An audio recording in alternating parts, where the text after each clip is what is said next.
Hi friends, welcome back to my channel. My name is Kim. If you're new here, thanks so much for stopping by. I hope that you'll stick around by hitting that subscribe button down below and stay tuned for more bookish content 2 times per week. So today I'm here to talk about my April TBR.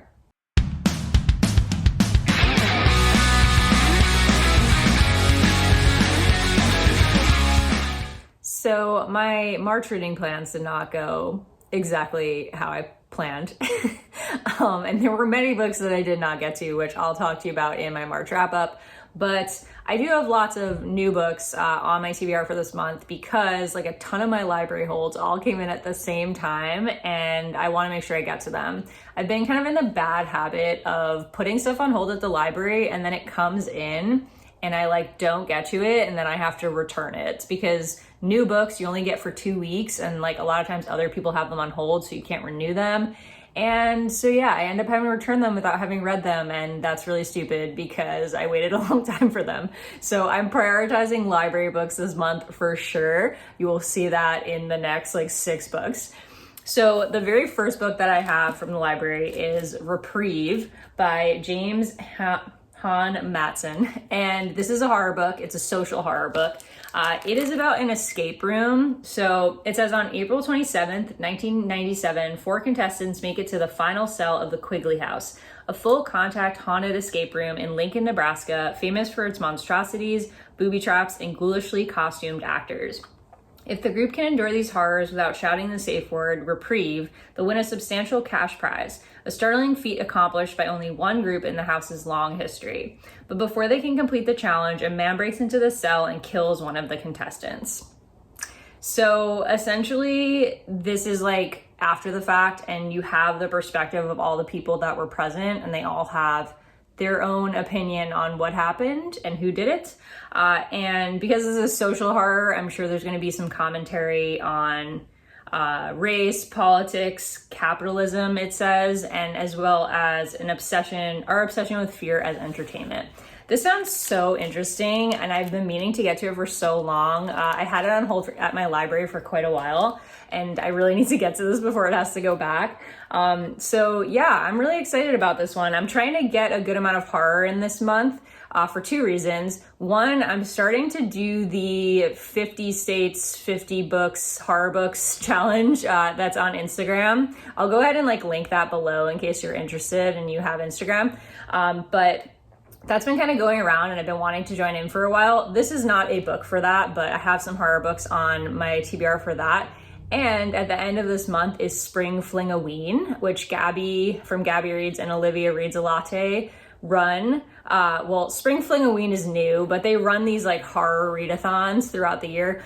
And I'm going to be participating in that. So I want to make sure I have plenty of horror books and thriller books since that's like at the end of the month left over to use for that. Next, I have another horror. This is sci-fi horror, and that's Dead Silence by S.A. Barnes. This is a like space horror book. I honestly did not have this on my TBR until I saw like a ton of people on Bookstagram loving it, and I was like, okay, I'm down. I need to read some sci-fi horror. I don't think I've ever read sci-fi horror, and it sounds completely intriguing to me. So I'm pretty excited about this. So this one is about a woman named Claire Kavalik. I'm probably saying that wrong, sorry. It says she's days away from being unemployed, made obsolete, when her beacon repair crew picks up a strange distress signal. With nothing to lose and no desire to return to Earth, Claire and her team decide to investigate. What they find is shocking. The Aurora. Oh, how interesting. That's like the same ship name as this like sci-fi, YA sci-fi series that I really like.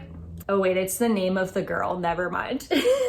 A famous luxury space liner that vanished on its maiden tour of the solar system more than 20 years ago. A salvaged claim like this could set Claire and her crew up for life, but a quick search of the ship reveals something isn't right. Whispers in the dark, flickers of movement, messages scrawled in blood. Claire must fight to hold on to her sanity and find out what really happened on the Aurora before she and her crew meet the same ghastly fate. This sounds awesome. Yeah, I want some space horror. I'm totally intrigued. I don't know if there's aliens, but I'd be down for that. So yeah, definitely getting to this one this month. Okay, then I have a couple of thriller books, the first two of which are both for book clubs.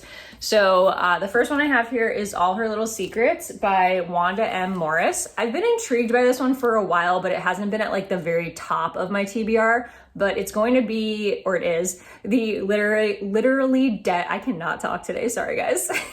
The Literally Dead book club pick for April. And so this is the perfect opportunity for me to get to it. My hold came in from the library and I'm super excited. I am obsessed with this cover. I don't know why, but it's just really cool. This one is, I believe, also like some social commentary, but it's a thriller, not a horror. And so it says, Elise Littlejohn seemingly has it all. An Ivy League law degree, a well-paying job as a corporate attorney in Midtown Atlanta, great friends, and a for-fun relationship with a rich, charming executive who just happens to be her white boss. But everything changes one cold January morning when Elise arrives in the executive suite and finds him dead with a gunshot to his head. And then she walks away like nothing has happened. Why? Elise has been keeping a cachet of dark secrets, including a small town past and a kid brother who spent time on the other side of the law. She can't be thrust into the spotlight again. But instead of grieving this tragedy, people are gossiping, the police are getting suspicious, and Elise, the company's lone black attorney, is promoted to replace her boss. While the opportunity is a dream come true, Elise just can't shake the feeling that something is off. And then she's going to uncover some shady stuff going on at the law firm, I'm sure. And this is like giving me the other Black Girl vibes. I don't know if you guys have read that, but like similar vibes, but at a publishing industry, at a publishing company. And yeah, I'm intrigued. I like reading books about lawyers, especially when they're not like directly about the lawyer working a case and being in the courtroom. Like when it's just like, a lawyer is a character. So that'll be interesting. And I love me some good social commentary. So I'm looking forward to this one. Let me know if you're picking this up for Literally Dead. I cannot say the name of this book club. Let me know if you're also picking this up this month for the Literally Dead book club, as I'd love to chat with you about it. Okay, and then the other book club book I have is 9 Lives by Peter Swanson. This will be my third Peter Swanson book. The first two I read, Her Every Fear and Every Vow You Break, yes. They were both like very mediocre in my opinion. I gave them both 3 stars. I thought they were fine. Like I didn't love them, I didn't hate them, but they were just kind of like mediocre thrillers that did nothing for me. So this is hopefully third time's the charm with Peter Swanson. I'm reading this for the book troupe, Gabby's book club, but I also was gonna pick this up anyways on my own because it was one of my most anticipated for this year. This one is supposed to be kind of, I think, like a retelling of And Then There Were None, though I feel like we say that about just every book where people are getting killed off.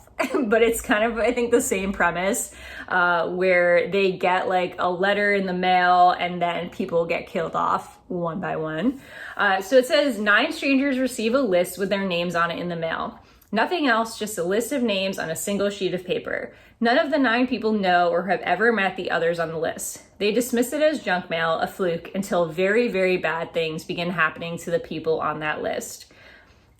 That's all I really need to know. It starts like talking about like first this happens and then this happens, but I kind of don't want to spoil it for you guys or me. And they sometimes do that in the thriller descriptions. So it looks like there's going to be an FBI agent involved who is also on the list. And she's going to try to figure out what dark secret binds them all together.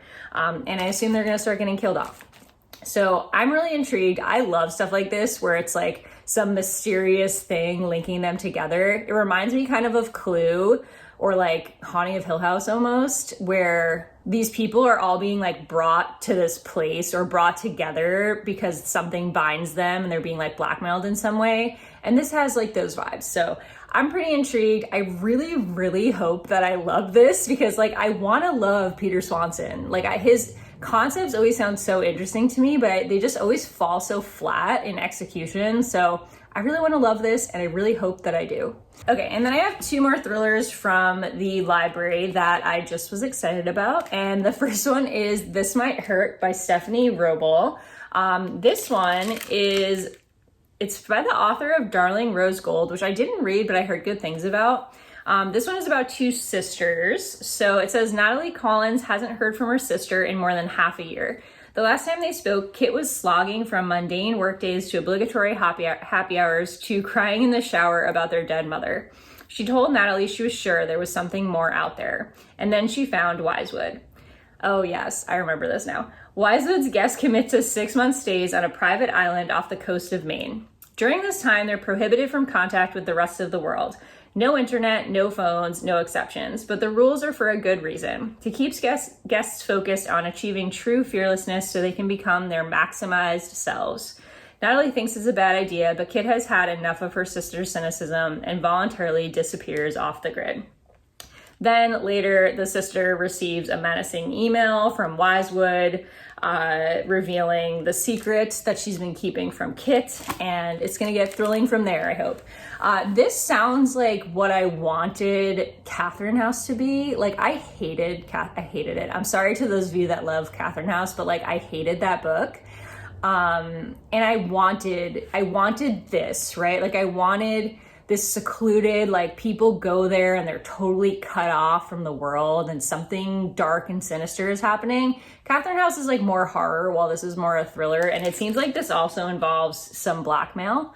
But like, this is what I wanted. And I hope that this is what I get from this, which is like, just kind of like the creepiness of them being secluded and this dark secret coming out. Like, yes, I hope so.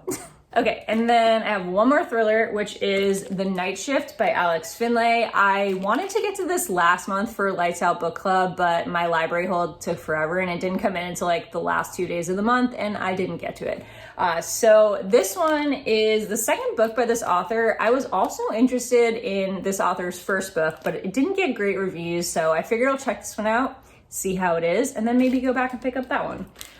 So this one is taking place New Year's Eve, 1999, which was definitely why I was like into it. It says Y2K is expected to bring chaos, planes falling from the sky, elevators plunging to earth, world markets collapsing, a digital apocalypse. None of that happens, but at a Blockbuster Video in New Jersey, 4 teenagers working late at the store are attacked.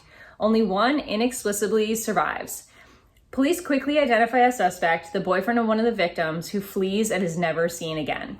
15 years later, more teenage employees are attacked at an ice cream store in the same town, and again, only one makes it out alive. In the aftermath of the latest crime, 3 lives intersect. The lone survivor of the Blockbuster massacre, that phrase alone, Blockbuster massacre, like, I'm sold, who's forced to relive the horrors of her tragedy, the brother of the fugitive accused who's convinced the police have the wrong suspect, and FBI agent, love an FBI agent, Sarah Keller, who must delve into the secrets of both nights, stirring up memories of teen love and lies to uncover the truth about murders on the night shift. This sounds great. I don't know how many of you were alive for Y2K. I was, and I just remember like the chaos of it and like how, looking back now, it's so silly, right? That we thought the world's gonna end just because like the computers wouldn't be able to turn to like the year 2000. Like that was essentially the premise, was like everything was gonna collapse because computers hadn't been set up to change to a new decade. So yeah. Y2K was crazy, and I remember living it. I remember being young and living it, and so reading a book, I don't think I've ever read or seen anything about Y2K, so this is like totally intriguing. I love that it takes place at a Blockbuster, like RIP Blockbuster, really. Those were the days. But yeah, I really am excited about this one, and I can't wait to get to it. All right, so then there's 2 other books that I'm definitely getting to this month, or I hope to get to this month, that I don't physically have yet. They're on their way to me in the mail. I had to order them online because I couldn't get them from the library, and my local bookstore closed. Like, so sad. I'm not even over it yet. My local indie closed, and so now like the only place nearby to buy books is Barnes & Noble, which is like not really nearby. Like it's not far, but it's like kind of inconvenient to go to. But anyways, I had to order it online, both of these. And so they're on their way to me and I will be reading them this month. These are the 2 books that I chose for that like 50 states, 50 horror books challenge that I'm joining in on very late. And this is for the first 2 states, which are Alabama and Alaska. So for Alabama, I'm gonna read Kin by Keelan Patrick Burke. I hope I'm getting his name right. This one's supposed to be very like Texas Chainsaw Massacre, like a bunch of people in the middle of the country get just brutally murdered, and the one survivor, it's like her story. And so I think like the whole point of this book is supposed to be like the aftermath, like what happens to the survivors after this like brutally terrible crime happens. And that's all I really know about this one. I've had it on my TBR for a long time, and it just looks like everything I want from a horror book. So I really hope I like it, especially because I have like 3 other books by this author on my TBR as well. So I'm hoping I like vibe with the writing style and I can pick up more by him. And then the other book that is on my way to me for Alaska is Bone White by Ronald Malfi. I really struggled to find an Alaska book that didn't have to deal with vampires. Like I was like researching this for literally hours. I don't know why, but like so many horror books that take place in Alaska are about vampires. Like, should we be concerned about that? Like, are there actually vampires in Alaska? I don't know. But the point is, I didn't want to read a vampire book because I'm just not a fan of vampires. And so I wanted one that was Alaska, but not vampires. And I asked on Instagram and people gave me this suggestion like a bunch of times. So I've read another book by Ronald Malfi called Come With Me, which I really enjoyed. And I think I was like the unpopular opinion on that. But I liked the writing a lot, and this one seems sort of similar. So from what I've heard, this is more like creature horror, not vampires, but creature horror. And it's this guy who's like grieving, and he goes back to this like small town in Alaska to investigate these deaths that are happening. I know that's super vague. That's all I really know about it. Honestly, like I just bought it for the challenge, and I also like this writer's writing. So I'm pretty excited about it. I will be able to obviously fill you in more once I've actually read it. But those 2 are 2 that I'm definitely getting to once they arrive here to me.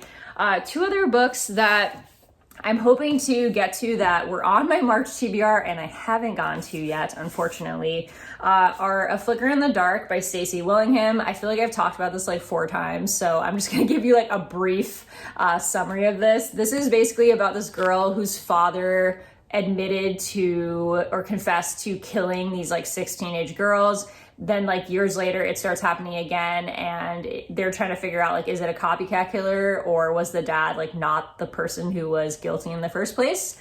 And the other one is History of Wild Places by Shay Earnshaw. This is a magic realism thriller. It's about this children's author who goes missing, and then this guy who's looking for her and he ends up like finding this cult like secret society, not secret society, but this cult like group called the Pastoral. It's like a reclusive community where weird things are happening, and he goes to the community to try to find this kind of controversial children's author. So because I didn't get to those in March, I kind of like pushed them over to April, and I'm really hoping I get to them this month. So that's about 10 books. I really need to catch up on my Goodreads goal, so I'm kind of like pushing myself to prioritize reading this month because I'm like super behind. We're not going to talk about it, but I'm working on it. And yeah, so I'm hoping to get to these 10 books. I also have a couple of books that are like coming in from the library this month that are new releases that I'm like first in line for. So if those come in, maybe I'll get to them. Hopefully the readathon at the end of the month will really kind of like push me at the end of the month to knock out a couple of books, but it's like during the week and I'm working. So that always makes it difficult because I don't have like a ton of time to read when I'm at work all day. But yeah, as a teacher, you don't get a lot of downtime to just like sit and read a book. So it's unfortunate. But yeah, so that wraps up my April TBR. I would love to hear in the comments what books you're planning on reading in April, and if there's any that are on my TBR that are also on your TBR, I would love to chat about that. But regardless, let me know. What are you excited about? What are you reading in April? If you haven't already, don't forget to hit that subscribe button down below, click the little bell for notifications, and thank you so much for watching all the way to the end. I really appreciate every single person that watches my videos. So I will see you guys in the next one.